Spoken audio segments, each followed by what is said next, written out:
টানা বর্ষণে সৃষ্ট জলাবদ্ধতায় দুদিন ধরে পানির নিচে নিমজ্জিত চট্টগ্রাম মহানগরীর অধিকাংশ এলাকা। ভারী বৃষ্টির কারণে কোমর সমান পানিতে নিমজ্জিত রয়েছে নগরীর অধিকাংশ এলাকা, ফলে চরম দুর্ভোগে পড়েছেন নগরবাসী। বুধবার সকাল থেকেও থেমে থেমে আবার কখনো মুষলধারে বৃষ্টি হওয়ায় এ পরিস্থিতির সৃষ্টি হয়েছে। নগরীর প্রশস্ত সড়কগুলো যেন এক একটি নদীতে পরিণত হয়েছে। বৃহস্পতিবার সকাল থেকে ভারী বর্ষণে নগরীর বহদ্দারহাট, মুরাদপুর, চকবাজার, বাদুরতলা, জিইসি মোড় সহ নিচু এলাকাগুলো পানির নিচে ডুবে রয়েছে। নগরীর নিম্নাঞ্চলের 1/3 এলাকা পানি থই থই করছে।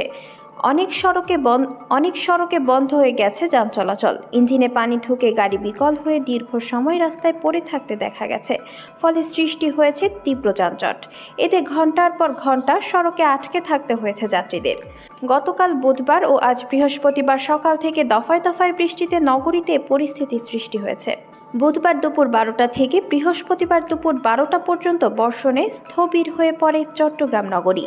পতেঙ্গা আবহাওয়া অফিসের সহকারী আবহাওয়াবিদ মোহাম্মদ আলী আকবর খান ঢাকা টাইমসকে বলেন, গতকাল সকাল 12টা থেকে আজ বৃহস্পতিবার সকাল 12টা পর্যন্ত চট্টগ্রামে 149.6 মিলিমিটার বৃষ্টি রেকর্ড করা হয়েছে।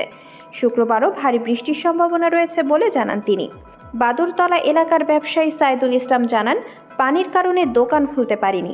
বছরের পর বছর ধরে এই অবস্থা চললেও এ থেকে উদ্ধারে কোনো উদ্যোগ নেই কর্তৃপক্ষের।